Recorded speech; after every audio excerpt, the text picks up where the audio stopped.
Chapter 8 of The Whistling Mountain by Mary Daem. David felt as if he had grown 6 inches. He helped to light the fire and waited, shivering, while the kindling caught and the wood began to burn. He was allowed to lift the kettle when it began to boil, and to make the tea and carry a cup of it into his mother. He was so proud he seemed to be walking on air.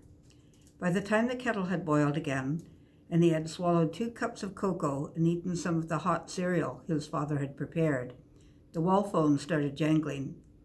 Soon after, the 2 men from the trail gang came to say good morning. "Come in and meet the cause of yesterday's trouble," his father called, and in came 2 men completely unlike.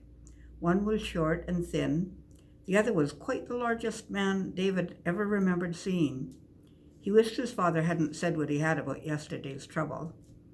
Big John took off his hat and smiled down at David. "You learned something yesterday, didn't you? Keep away from the horses, eh?" David looked down at his plate. "We're starting to clear up the trail up Carmichael this morning," his father started explaining to his mother. "That's the mountain you see from David's bedroom window. We'll be back for lunch about noon." The men began moving towards the door. Suddenly David remembered their night visitor. He couldn't be left all morning under that box. "Did you forget something, Dad?" Mr. Dunn looked around. He had his watch and his hat was in his hand. "The porcupine," David urged. "He's still under the box." "Well, so he is, and I did forget. We had a spot of trouble here last night," he told the men. "David heard something gnawing, and we went out and looked for it. Found it was an old porky chewing at one of the supports. We poked him out of there, and he's safely under a box. David wants another look at him, and so does Mrs. Dunn. We won't be long." David's mother didn't look as though she wanted to leave the kitchen, but David was so insistent that she snatched a sweater from the wall and went outside with the rest of them. The box lay undisturbed with the heavy stone still on top. Mr. Dunn lifted off the stone and tossed the box to one side.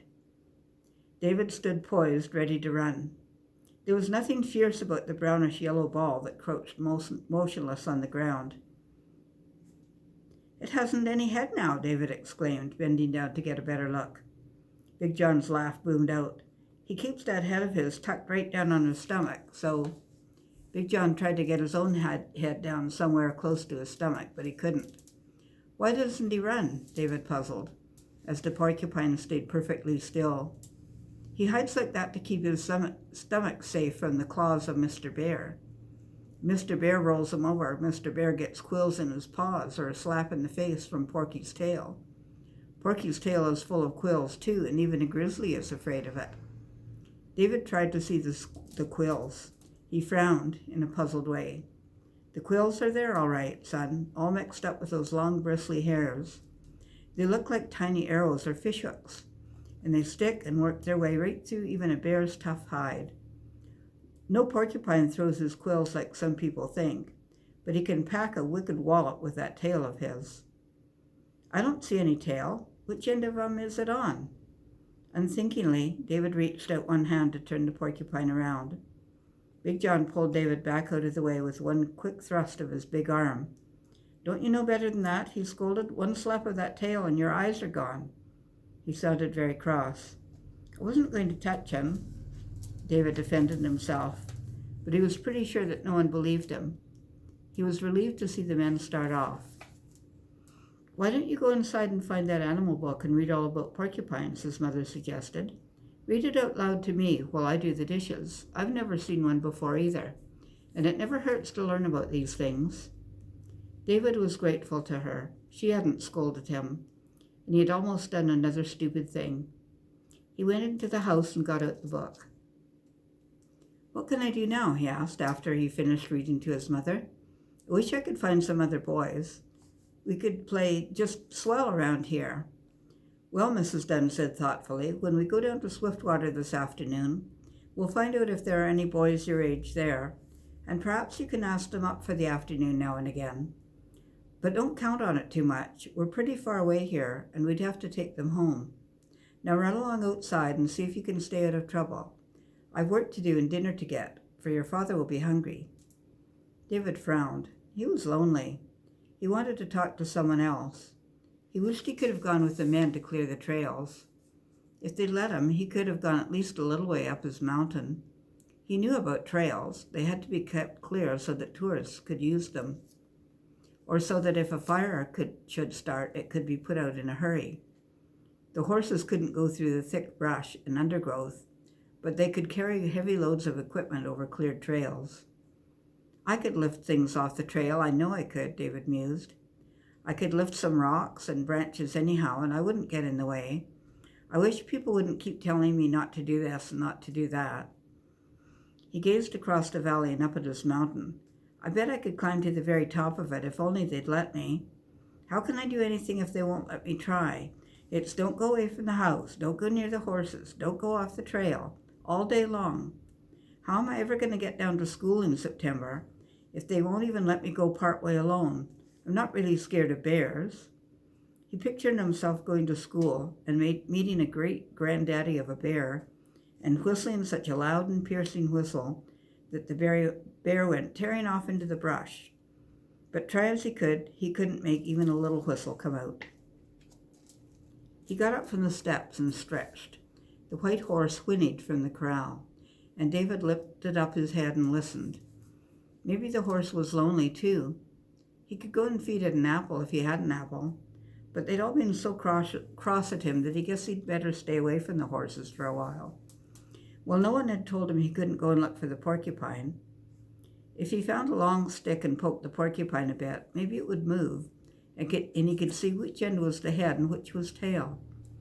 Only when he had found a stick, he couldn't find the porcupine. He looked into the cabin, and he looked up into the trees until his neck was stiff, but the porcupine had vanished. A squirrel ran along a branch and chattered at David, and a blue jay squawked from a bush ahead. These 3 little birds with yellow heads pecked busily at weed seeds. David watched them all. A carpet of bright green moss looked inviting, and he flung himself down upon it. With his eyes close to the moss, he stared at the fronds and clubs. He plucked a handful and brought it closer, and it smelled of earth and growing things. 3 big mushrooms grew in the shade of a thick willow bush. David picked them. They smelled unpleasant, and the undersides were yellow and full of wormholes. He threw them away in disgust. Whirr! A bird flew wildly up from the spot where the mushrooms had landed. It settled on a low branch and stared at him. It was the size of a chicken, but dark and mottled. Later, David learned that it was called a fool hen, because it often sat like that, an easy target for a hunter. David got up and walked a bit further. He stepped on something round and brown, and a cloud of dust puffed around his feet. He stooped and lifted one of the mushroom-like things, and it seemed to explode in his hand. An atom bomb, he laughed, and squeezed it again and again. He went even further, picking one from the base of a tree, and another a few steps from it. He filled his pockets with them, and he spread out his handkerchief and put as many of the puff balls, as he later found they were named, into it and tied the corners. He straightened up, and it was then that he noticed he could not see the sky. The bushes were very thick. Now that he had stopped to listen, he could hear water running, not the sweet tinkle of the little stream in front of the cabin, but a muffled rush and roar.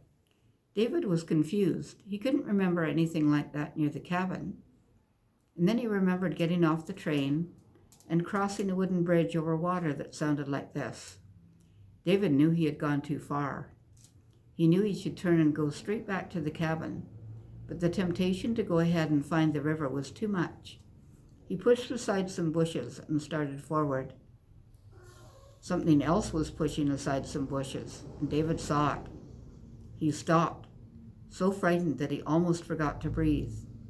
Not 20 feet ahead of him, a big black bear was heading for the river and making so much noise about it that he had not heard David coming behind him.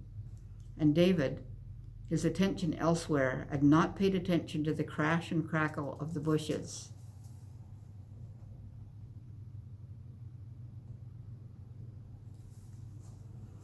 The bushes closed behind the black animal. David could not have moved if something had come up and bitten him. And when he did relax, he got frightened all over again, for he realized that he didn't know in which direction the cabin lay. For a moment he wanted to run, to just take off and go in any direction, just so long as he was moving, but that wouldn't do at all.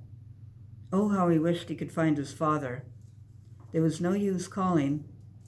No one would hear him except the bear, and what if it turned and came after him? David had never been so scared in all his life. And then he remembered his mountain. He certainly hadn't reached it, and with the bushes so thick and the trees so tall, he couldn't see it. There was a valley between the cabin and the mountain, and the river must flow along the bottom of his Whistling Mountain. Hesitantly, David turned his back on the river and retraced his steps. Behind him, the marmots whistled on the mountain, and above him, an eagle soared.